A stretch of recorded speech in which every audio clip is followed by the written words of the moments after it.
Yo, good morning, Fliffim. How you doing? Yeah, it's raining again. So,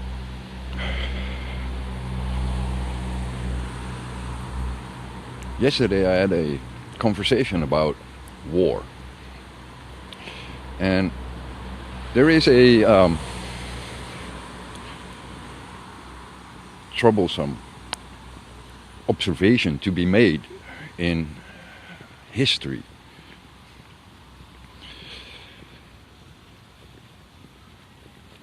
And one of the things is that, especially in this day and age of sophisticated weapons, smart devices, and all that kind of junk, we tend to value life. So war kind of reflects that. You know, like it's being put in the value of it's very expensive to train pilots, so we must do anything to prevent the loss of pilots. That's just one of those things. Rather than make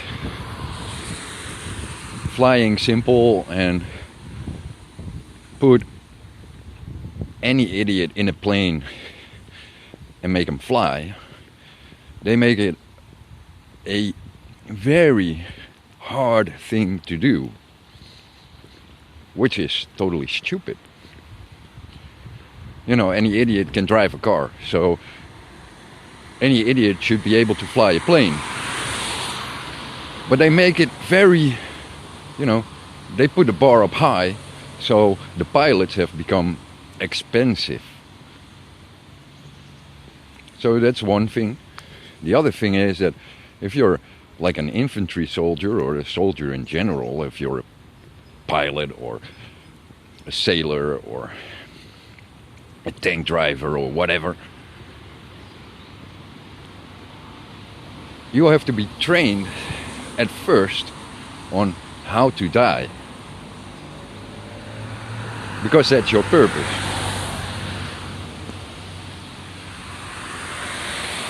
Because that's the consequence of going to war.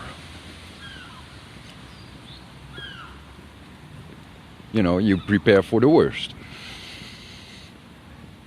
But they don't do that anymore. They never really like to emphasize that part, and thus when there is a war, training fails.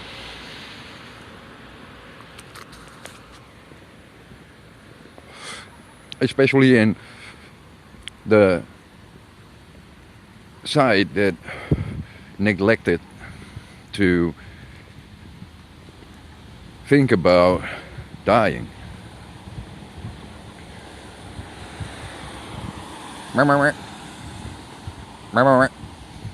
Anyway, I got my friend up there, but you gotta understand that if you go to war, there's a probability of death, and you should be trained for that probability, and you should keep that probability on the center of the actions. Well, they don't tell the soldiers that. The planners do. They got, like, for example, the Battle of Quai Son. They used a whole battalion just as bait.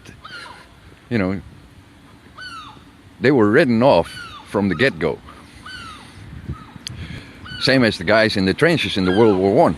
In the Battle of the Somme. They don't care about the amount of people dying. They care about the amount of land won. So what do we see in history? And the late 20th century is that the West, they don't tell their soldiers that their purpose is to die eventually. You know, they tell them their purpose is to kill.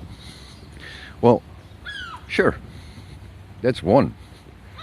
But you gotta be there in the field catching the bullets, or preventing the bullets from being fired. And that process involves a lot of killing and death. And ignoring to educate them on death, they make mistakes. If you look at, let's say, the Islamic extremists or the terrorists or whatever, they don't fear death, you know. They tell them, if you die, you'll be a martyr. And that's a good thing, because they are then willing to fight. Here, they are afraid of death. And if you're afraid of death, then there is no reason to go to war. Because you cannot fight free from attachment. So, there's this whole idiotic thing going on, which is it's a setup, it's a fail. And military planners and strategists and, you know, the higher ups that create war, they know this. They abuse this. Because we gotta honor those who have fallen, and oh, it's such a shame. No, it's your duty, man. Live up to it. You want to go to war? You should be prepared to die. And that's what they don't do. They don't prepare to die. They don't say goodbye. Oh, they say, I'll be back. No, you're not. If you go to war, you'll never come back as the same person anyway. So that's one issue they don't tell you about. And you might not return at all. And they don't, tell you about that. No, we got expensive equipment. You'll survive. You don't. You're not the same as you were. But anyway, I gotta go. See you later.